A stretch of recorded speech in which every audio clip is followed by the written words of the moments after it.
one of us gets what we need and we move to the next space of mind that we need to be in. This morning, hopefully we can raise our consciousness to the highest degree to get a new realization of who and what we are, and to find out our tools through which the conscious use of them we can maintain our ongoing freedom and prosperity. So this morning we are looking at that golden path, which is a conscious inner stance, a line of chosen attitudes and perceptions, a line of inner awareness that we can walk, wherein on this path, every stone that we place our feet on or our understanding upon is a stone of perfect truth. That once we touch this conscious awareness of truth, that energy renews us, charges us with light, and brings us to total emancipation and victory. And we know in any challenge, when we hit the truth of something, when we strike that chord of truth, that everything unfolds and harmonizes and changes for us. So this is the path of those stones of truth that we want to be working on. And also, whenever we touch those particular stones with our feet, with our understanding, there is a conversion, automatic, of every nerve center in the body and every atom and molecule of our being, because everything is brought right in right knowing. Okay, so this is that very same narrow but powerful path we always hear about, that is walked or has been walked by every mystic of the ages, by every divine and risen being that has gone before us. And it is the path of perfect God awareness that sets us free at every point. Perfect God awareness, and all that that word God means, that guarantees us every victory. So what is this mystical path? It is the path, as Jean said, entitled, I and the Father are one. The path called I and the Father are one. I am in the Father, meaning my life is in and of the great principle of all of life, and the Father is in me. That life principle is in me. So these words, I and the Father are one, I am in the Father, and the Father is in me, these words are the consummate statement of reality. It's the highest cognition you could have about yourself. And these words spoken with full awareness bring every freedom and every blossom of victory. It is the summit awareness to attain and abide in eternally, just like the mystics, and we're all mystics here. And so this morning, what I'd like to do is to give you some conscious tools of conversion that you can utilize to ascend into that supreme Om, one awareness. You know, it is said in the Bible that the Lord, or some of us know it as the law, the essence of our being, the first cause of all beingness, all life, the Lord made us or manifested us in His image, her image, and gave humans dominion over all living creatures of a lower level of consciousness, let's say. Over all creatures, the elements, the earth, the lands, and the seas. In other words, we were given dominion over our manifest world. So that means the thing for us to do is to learn to utilize consciousness, because consciousness, what we're thinking about a thing, rules our manifest world. So we know that our inherent state and our great potential, our natural state as divine sons and daughters of the Most High, is to come to a place of complete authority and mastery over our worlds through the avenue of our perfect knowing. Thus, in order to ascend into heaven awareness, a place in mind, the highest place in mind, we must first regain a consciousness of what? Number one, our authority. Our authority over our visible worlds, or over our projections, that which we're perceiving.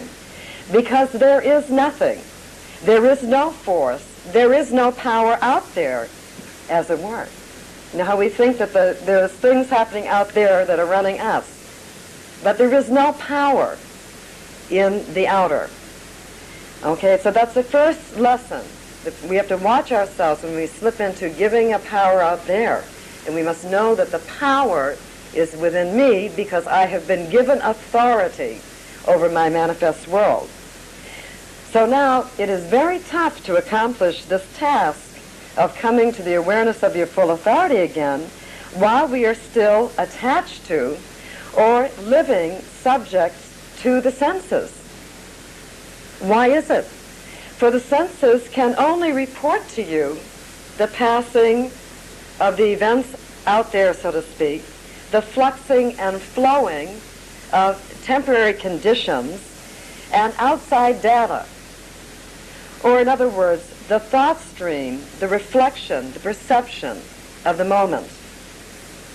The senses mean that which I can touch, feel, see, hear. So my senses will only give me data about the outside world of changing effects. And we know that that is very unstable, right? So my senses act to beguile me, to get me caught up in the whatevers. And thus I become restricted and ensnared because I become separate from my causal identity. So the senses, reading your life out there, will never reveal to us the truth of the infinite, causal, limitless regions within us. Thus we can know that in order to become free, to establish our authority, first thing we must do is start identifying with cause. Rather than identifying ourselves with our experience, with what's happening out there, we detach now, and we become only the silent observer, the witness, you've heard the word the witness, of the conditions out there, the effects. And we begin to, if we want to change something, we start turning within and identifying with cause, that depth of cause within us, saying to ourselves, I am causal being. No more thinking I'm a being of effect, I'm a victim, right? I am causal being. Yogananda talks about, we have, it's 5, 6, layers of bodies, and it means layers of consciousness. And the deepest inherent body, the glowing body, is the causal body, and that is the one that says, I am one with the Father. The Father is in me, and I am in the Father. Okay, so there is no power and effects. There is only power in first cause. Now, here's another thing we metaphysicians realize. In order to get free, we must stop identifying with everything that's secondary causation. That means everything that proceeded from from limitation, concepts of limitation, because we know that the infinite, which is us, cannot be limited. So there is only one power, and there is only first cause to my life from the beginning of creation. Regardless of whatever happened to me, whenever, this is the truth about me. So already, with this type of powerful knowing, you are detaching from all those systems of identity that had limited you before, and we are beginning to gain a new sense of self-authority in the divine, which is emancipation from the first illusion of there are powers out there. Okay, now I say, I am that I am, and I am that which causes. My teacher used to say, I am that which causes everything to work out magnificently in my life. What a block-busting statement. How wonderful. Okay? I now begin to live in the upper domains, the causal regions of my inner self, one with God. I am now moving into the penthouse of my higher self. You know, we speak of ourselves as lower self, higher self. Well, the penthouse is our divine consciousness. The lower, you would say, is that sense world, when we're attracted out there and we cannot remember who we are. So now we're moving up into the penthouse. So there's an ascension, an ascending action now, a shift of identity. A shift of identity. No longer am I one with my experiences. Now I am one with infinite, limitless splendor, the divine. Now I have some power. Now I have taken the reality of my divine power back to begin what? Living beyond appearances.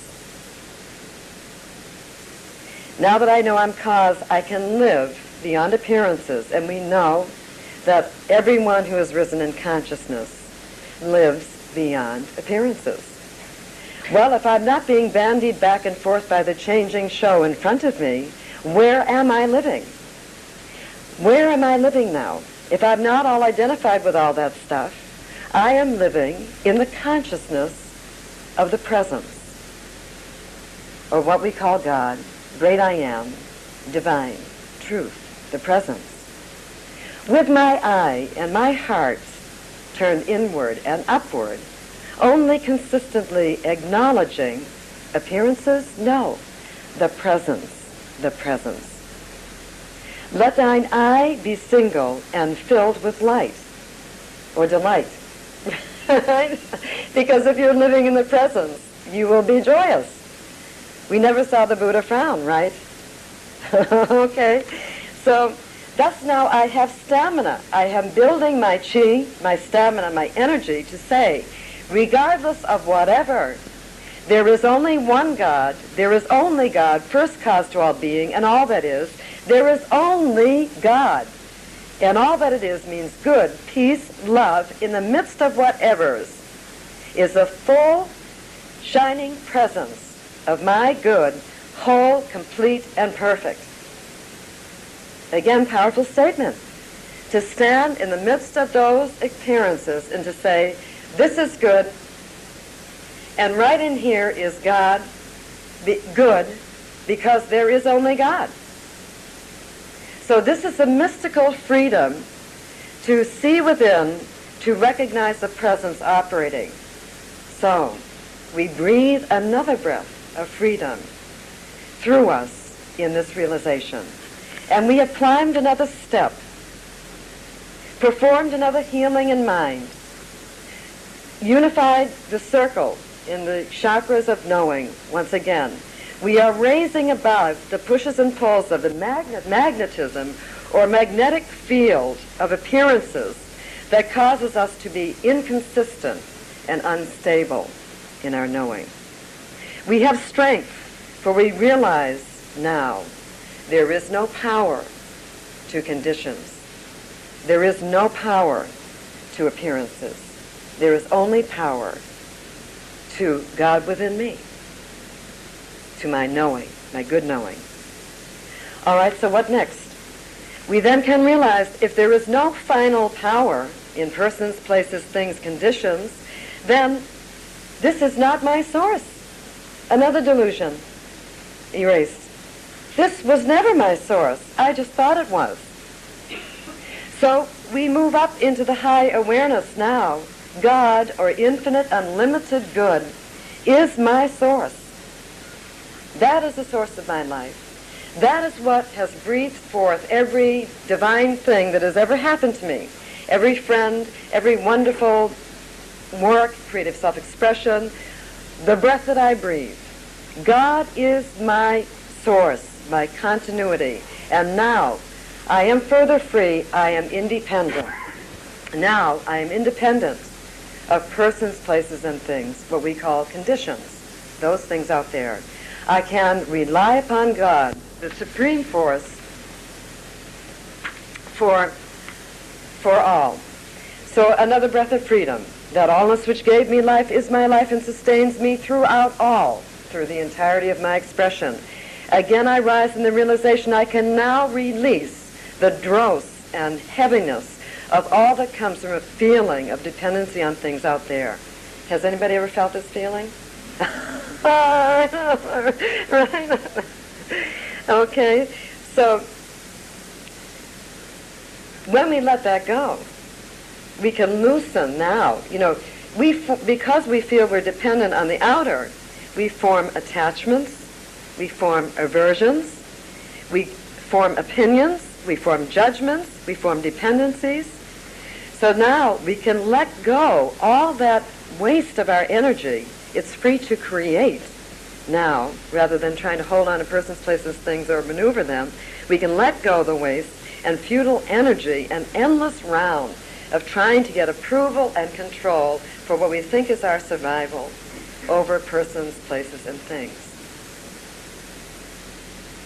So this is another sphere of heaviness that can depart me, because I create my good. Persons, places, and things do not create my good. My consciousness of good creates my good.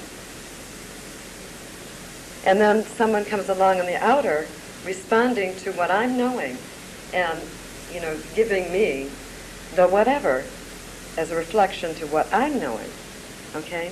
So rather than living now for the gain of human affections, or to get control over this person or that thing, I live, why?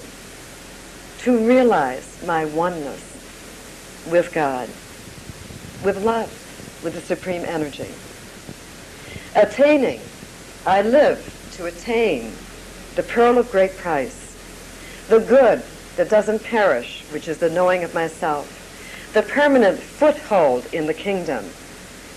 So by now, this penthouse that I'm moving into is looking pretty good, and I've let go a lot of weight, and I'm feeling more empowered. Okay? So now we are building up our energy and gaining the invincible power of truth. What is the next glowing stone on our path? We want to place our feet on and absorb that truth of energy from.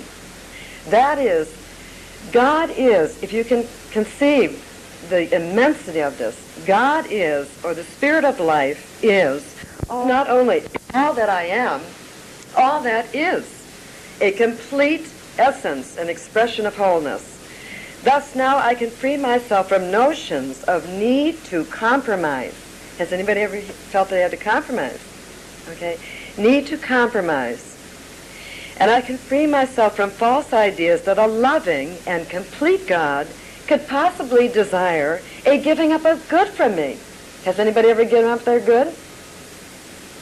Okay, or martyrdom of good, sacrifice, as Jean said, suffering from me. So God, a loving God, desires to express freely, and does not require, as humans might, any martyrdom of any sort. It's not commensurate with the divine. So God is the full action and authority of the word of perfection acting through us. Our happiness, harmony, fullness, completeness. So now, instead of martyring myself to false gods and ideas, because my ideas become my gods over and over again, what do I martyr now? If I'm not martyring myself anymore, what do I let go? My false concepts, I let them go to the greater realization of a complete, whole, joyous, lavish life for myself.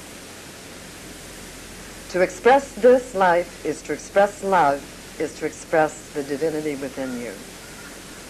So I move out of a confused universe, or a world in mind, into a universe that embodies the full consciousness of the kingdom and all that it is. I move into a spiritual universe of divine love, law, and order, a friendly universe, a God-run universe, where there's oneness, love, harmony, affinity, peace, sufficiency, wholeness, abundance, completeness, and joy, wherein the divine is recognized ruler in me of all my domains and dominions, wherein there is no sorrow. For if I know that which I am, how can I grieve?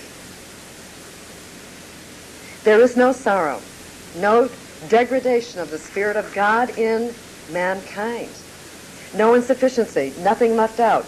And here now, I'm living in the consciousness of a spiritual kingdom.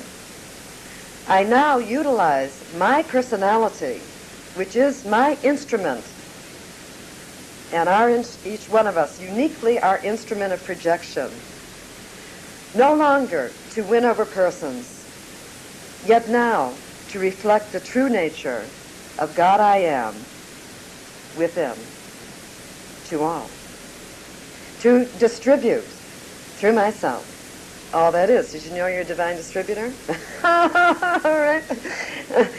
Distribute what? The love in me, the knowing in me, the courage in me, the faith in me, the silent knowing made visible. I have become now, you and I have become in this knowing, like the Masters, a divine distributor of peace, love, glory, and truth. So I use this precious chalice or vessel of my life, which is God's life, to bring out a greater ideal, to live it, to manifest through my persona, my character, the way and through the way I handle all issues. So I am converting all my experiences and thoughts of past, present, future to love through my transcendent heart, converting all thoughts to love and to life. And now, like all the Masters, accepting challenges as no longer problems. You ever felt, I got a problem? You know, no longer. Opportunities. Opportunities to bring out a greater truth of the wholeness that I am. I am thinking of the kingdom now, complete in me. Getting rid of all superstition, guilt, and fear. Mending every form of separation from the divine. Moving into agreement with all around me, rather than resisting. You know, if I know that I live in a universe of good which responds to me when I know that it is good, what is there to resist? I just say, it's good. I move into agreeing it's good. And then through the lines of my harmony, the whatever transforms to be good for me, adds unto me. I recognize now, I practice consciously recognizing, if I want to stay in the penthouse, only limitlessness, infinity, and bringing it out as a demonstration through my being in the way that I choose. Realizing the rest of the whatevers have come to pass. But I am that I am is here to stay. I see the spark of God within every living being and hidden in the hearts of every experience. I am living now in service, joyous service, because God and company pays well, to the great truth. Joyous service to the great truth. And you'll notice it is this and this alone that has always and ever brought emancipation. You know, in closing, just think about this.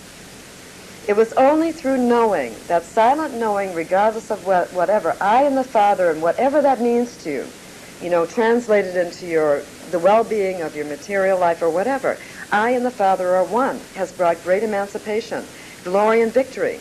You look at Jacob, Jonah, Abraham, on and on and on. They are all emancipation stories.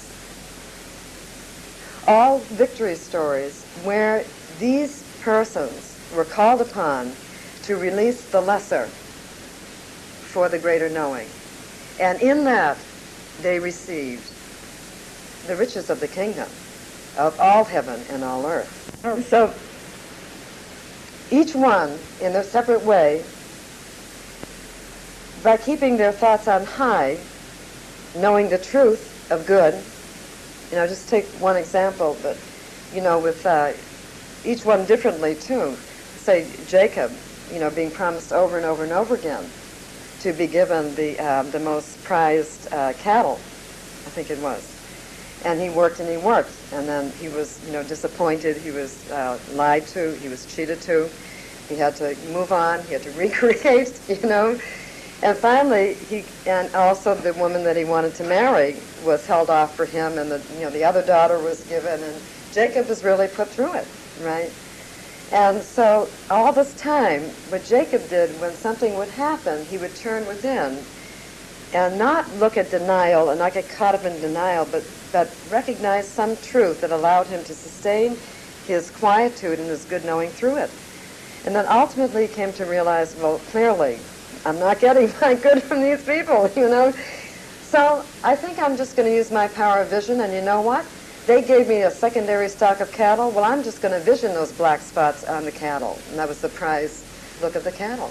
So he used his power of vision, or his good idea, for himself. He stayed with that in his heart, and he envisioned that. And I forgot what he was led to do. He put up some type of paintings or something around that stimulated the cattle to grow the black. So he got everything, on and on. He finally overcame that. But he stayed with. He didn't say, oh, I guess the universe doesn't want me to have. I wonder what's wrong with me. Right? None of that. He didn't get into that. He didn't get on the cross. And someone said, get off the cross. We need the wood.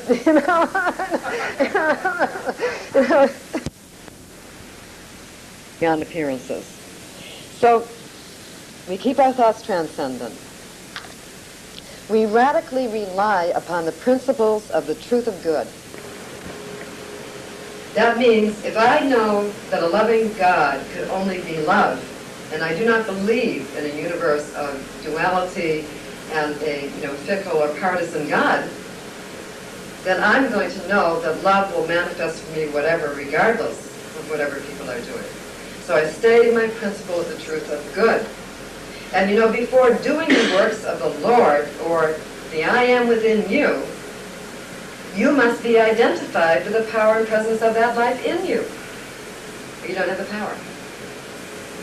So we stay in the principles of the truth of good in our silent knowing, and we become permanently victorious, enacting the never-ending and glorious story of the divine human overcoming the world and moving into the penthouse. So this is us. This is you and me. So we say now, when things go on, no pride, no resistance, no attachments, no favorites, no aversions, no fear, no guilt, no reactivity, no compromise, no martyrdom. Only faith and love and unity. Constant acknowledgement of the supreme presence and power of good of our life. Radically reliant on God principle to bring things out right. And thus we reveal and demonstrate the bounty of truth that we are. And we are free. We are free. Okay, so Holmes says, I'm as free right now. Have you ever said to yourself, when I get free, that type of language like it's something afar off? We are as free right now as we ever shall be. Totally free. So we just have to utilize that awareness. So what I'd like to do is just to go in and have a short meditation to cement this for ourselves, each one of us individually. So let us go within right now to the sacred, secret place of the Most High, rising up on the breath throughout every chakra to the highest high. And now each one of us gently stepping out of our body shell and flowing out to view a vast universe, a perfect universe of resplendent wholeness everywhere we look. And now, let us flow to the center to rest at the right hand of the divine. That glowing light of truth which charges every fiber, every atom, every expectation of our being. And when we have filled ourselves to the full, let each one flow to their special penthouse, the perfect divine spot for them. And you'll notice as you flow in, you are greeted by the Supreme Master Presence within, who has been waiting for you.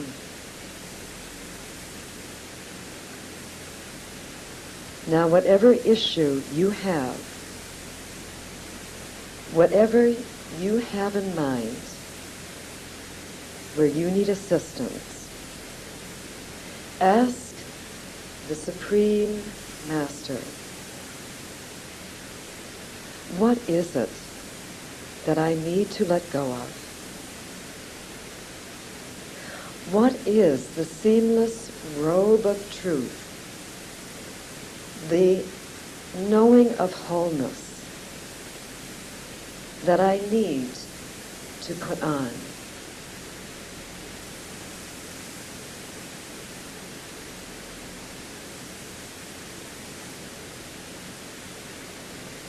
Now you'll notice that your master is indeed holding before you a beautiful robe which embodies all of the principle and substance and life that you need.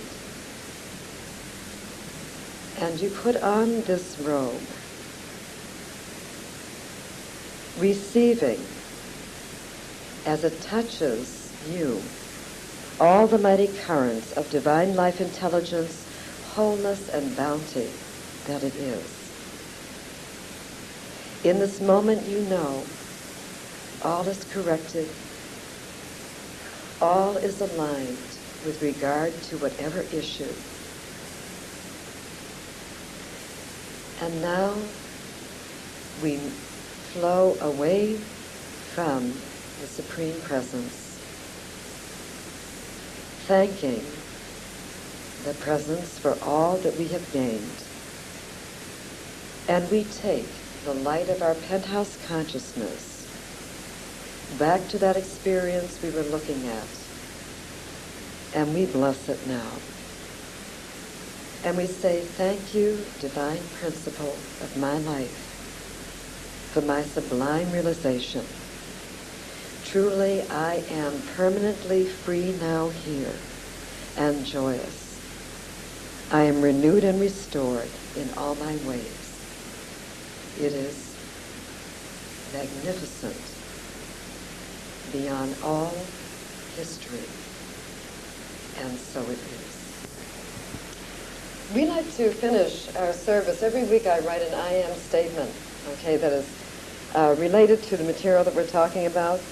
And it's very powerful to read these, and also I write them so that you can have use of them during the week. If you find yourself getting off center, which we all know that's very easy to happen, right, you can connect with this statement again. So what I'd like to do is for us to read it out loud together, absorbing, allowing yourself to absorb these words for yourself as you read them. And you see it's a statement that starts, I am that I am. I am that I am, and right now I declare I am as free right now as I ever shall be, for there is that within me which is one with the majesty of the ages. I am that which can never be contained in limitations of any sort. I am always transcendent, for the great principle within me made me self-sufficient and complete. I am divine. I am that which can never be denied or constricted, for God is my ever-moving and fulfilling source, and God is love, ever silently acting on my behalf in most mysterious, marvelous, and miraculous ways. No, I never depend on person, place, or thing, for I am, by good consciousness, pressed down and pouring over with endless good. I soar in bliss above and beyond all conditions now, joining the currents of the ever-resourceful, ever-new creative action of the universe. Thank you, God. Right now, I demonstrate the fullness of thy presence and divine conditions of an eternal wholeness. I am emancipated and free. As I bring forth the splendor of thy kingdom on earth, I rejoice. I am exquisitely and bountifully manifest right where I need to be, and so it is, and so it is. Okay.